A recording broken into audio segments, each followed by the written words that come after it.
Assalamualaikum warahmatullahi wabarakatuh. Bertemu kembali dengan Bapak di video kali ini. Masih kita bahas mengenai kekongruenan dan kesebangunan untuk pertemuan kedua ini. Sebelum kita masuk ke materi, alangkah lebih baiknya kita baca basmalah terlebih dahulu. Bismillahirrahmanirrahim.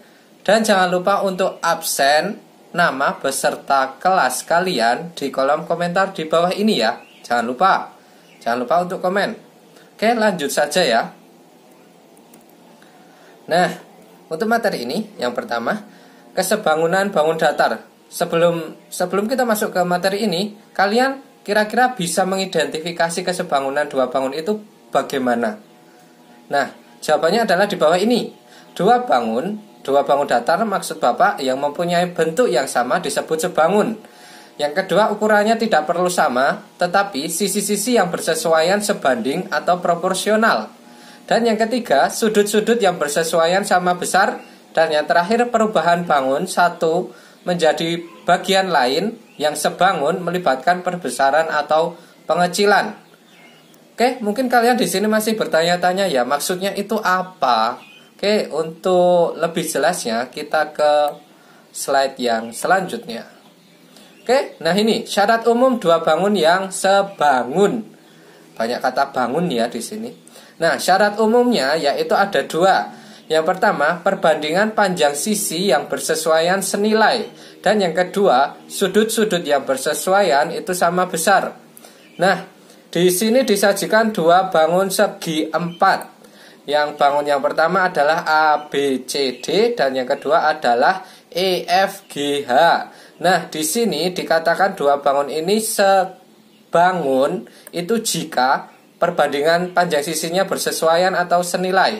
Nah, ini misalnya ya, AB banding EF sama-sama berada di sini ya, di sisi yang sini, itu sama dengan BC banding FG, sama dengan CD banding GH, sama dengan AD banding EH.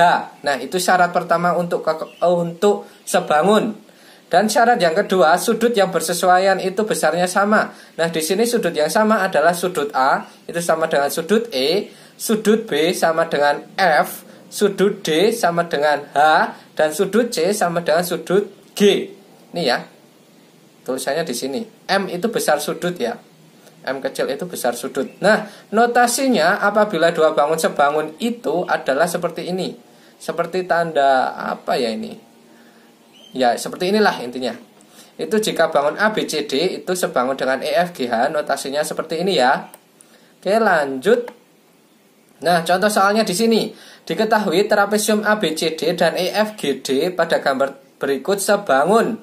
Tentukan panjang DG dan DC. Di sini AB CD sebangun dengan EFGD. Nah, dua trapesium ini sebangun ya. Nah, karena sebangun kita gunakan syarat yang pertama. Syarat yang pertama tadi apabila sisi-sisinya bersesuaian itu sama besar. Perbandingan sisi-sisi maksud Bapak ya. Kita bandingkan sisi DG dibanding dengan sisi DC. Nah, itu kan sama-sama sisi atas semua. Itu sama dengan sisi EF sama dibanding sisi AB. Ini ya penulisannya. Kita masukkan DG-nya tetap, DG yang dicari. DC sendiri, DC ini adalah DG ditambah GC atau CG ya di sini. Yang ini kita masukkan EF-nya itu di situ 28 dan AB-nya itu 40. Masukkan dan GC atau CG-nya juga kita masukkan itu 9. Nah, kita kali silang. Yang 10 kita kali DG, yang DG plus 9 kita kali 7. Berpindah posisi di sini ya. Hasilnya 10 DG sama dengan ini kita kalikan satu per satu. 7 kali DG itu 7 DG dan 7 kali 9 itu 63. Maka ketemulah 10 DG sama dengan 7 DG ditambah 63. 7 DG-nya pindah ruas ke sisi kiri. Jadi dikurangi dan yang 63 tetap di sisi kanan. Nah, jika dikurangi maka hasilnya 3 DG dan 63-nya tetap, maka panjang DG 63 dibagi 3 atau per ya penulisannya di sini. Ketemulah DG-nya 21. Karena DG-nya 21 berarti DC itu tadi adalah DG ditambah CG. Karena ditambah maka 21 ditambah CG-nya tadi adalah 9. Maka hasilnya 30. Seperti ini ya contoh soalnya untuk bangun datar yang sebangun. Lanjut. Nah, yang kedua adalah kesebangunan dua segitiga. Kalau tadi itu dua bangun yang sebangun, kalau yang ini dua segitiga yang sebangun. Nah, syaratnya ada dua juga. Yang pertama, sudut yang bersesuaian sama besar. Dan yang kedua adalah sisi yang bersesuaian sebanding. Ya, sama seperti tadi. Di sini disajikan dua segitiga, yaitu segitiga ABC dengan segitiga A aksen, B aksen, C aksen. Ini simbol aksen ya namanya, ada petik di atas itu. Itu dua segitiga ini dikatakan sebangun apabila yang pertama tadi perbandingan sisi-sisi bersesuaian senilai. Kita bandingkan sisi A aksen, B aksen dibanding dengan AB, sama-sama sisi bawah, sama dengan B aksen, C aksen dibanding BC, sama dengan A aksen, C aksen banding AC. Nah, itu sama dengan A. Oke, besar sudut yang bersesuaian sama besar. Nah, ini kelihatan ya. A itu sama dengan A aksen, B sama dengan B aksen, dan C sama dengan C aksen. Besar sudutnya sama. Notasinya juga masih sama. Apabila dua bangun itu dikatakan sebangun, notasinya masih pakai yang ini. Mana ya? Ini. Itu tanda yang seperti ini tadi, yang seperti materi sebelumnya. Di sini simbol segitiga ya ini. Segitiga ABC itu sebangun dengan segitiga A aksen, B aksen, C aksen jika memenuhi dua syarat ini ya. Oke, lanjut ya. Nah, lanjutannya rumus khusus sebagai akibat kesebangunan segitiga. Rumus pertama, jika ada dua segitiga seperti ini, dua segitiga yaitu ABC itu sebangun dengan segitiga ADE atau ada garis di tengah-tengahnya ini, maka berlaku rumus AD di sini dibanding BD di sini sama dengan AE di sini dibanding CE. Nah, ini ada pada materi kelas 7 kalau nggak salah ya. Kalau nggak kelas 7, kelas 8, materi tentang garis dan sudut. Ini sudah pernah dipelajari. Perbandingannya seperti ini ya. Nah, oke.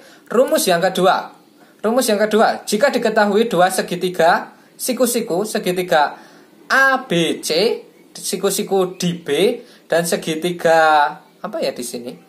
Kita ambilnya segitiga BCD, siku-siku DD. Nah, ini dari titik B dibuat garis tinggi BD, ini garis tinggi ya, dan siku-siku di sini. Maka berlaku rumus segitiga ABC, itu rumusnya seperti ini. AB kuadrat, sisi yang ini itu sama dengan AD dikali AC. Nah, ini berlaku rumus ini. Yang kedua, BC kuadrat itu sama dengan CD dikali AC. Dan yang ketiga, BD kuadrat itu sama dengan AD dikali CD. Ini tidak perlu kalian hafalkan ya. Ini hanya untuk pengetahuan tambahan. Bisa kalian terapkan rumus-rumus yang sebelumnya mengenai teorema Pitagoras, yaitu kelas 8 semester 2 dulu. Nah, itu kalian bisa menerapkan teorema itu ke segitiga ini. Oke, lanjut ya. Rumus yang terakhir, rumus yang ketiga.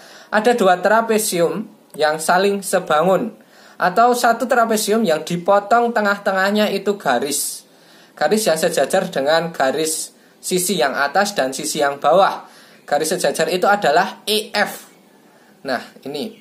Maka berlaku rumus EF yang garis sejajar di tengah ini itu sama dengan BC garis bawah dikali AE garis yang ini ditambah AD garis atas dikali BE yang bawah dibagi AB keseluruhan. Nah, ini ya. Ini rumus. Ini sering kali keluar pada masa ujian-ujian sebelum ada pandemi ini atau ujian nasional. Ini sering banget keluar di ujian tersebut. Maka kalian bisa menghafal sih jangan, tetapi dipahami dan dikerjakan soal-soal yang menyangkut soal seperti ini. Nanti akan terbiasa hafal sendiri. Tidak perlu dihafalkan ya. Oke, lanjut. Contoh soalnya, perhatikan gambar berikut. Nah, ini trapesium ABCD. Nah, ini pakai rumus yang sebelumnya tadi. kita menentukan panjang EF. EF itu kan garis tengah ini tadi. Kita terapkan AB yang sisi bawah dikali DE yang ini ditambah DC yang sisi atas dikali AE yang ini dibagi AD. AD ini keseluruhan. Kita terapkan rumus ini dan kita masukkan bilangan-bilangannya. AB-nya adalah 13, DE-nya adalah 3, DC-nya 7 dan AE-nya 6 dibagi AD-nya adalah 9. 9 dari mana? Dari 6 ditambah 3 ya. Ini ya. Ini 9. Oke, maka ketemulah 13 kali 3 adalah 39 dan 7 kali 6 adalah 42 dibagi 9. Kita jumlahkan yang atas, itu hasilnya 81 dibagi penyebutnya 9, maka ketemulah 9 cm. Maka panjang EF adalah 9 cm. Lanjut ya. Nah, oke, tugas. Seperti biasanya, tugas ini kalian kerjakan di lembar kertas. Jangan lupa diberi nama, kelas beserta mapel, dan jangan lupa diberikan tanggal pemberian tugas. Itu penting ya, itu ditulis, jangan lupa. Oke. Dan jangan lupa catat materinya juga loh. Banyak kalian yang belum mencatat materinya. Dari sini kelihatan loh. Oke. Jangan lupa dikerjakan ya. Nah, mungkin video Bapak untuk kali ini sampai di sini saja. Apabila Bapak menyampaikannya terlalu cepat, Bapak mohon maaf sebesar-besarnya. Dan Bapak sering kali mengingatkan tentang ini ya. Jangan lupa jika bepergian selalu memakai masker. Dan jangan lupa selalu jaga kebersihan dan kesehatan. Dan apabila perlu, jika bepergian juga membawa hand sanitizer. Oke, mungkin cukup sekian. Kita tutup dengan bacaan hamdalah. Alhamdulillahirabbil alamin. Terima kasih dan wassalamualaikum warahmatullahi wabarakatuh.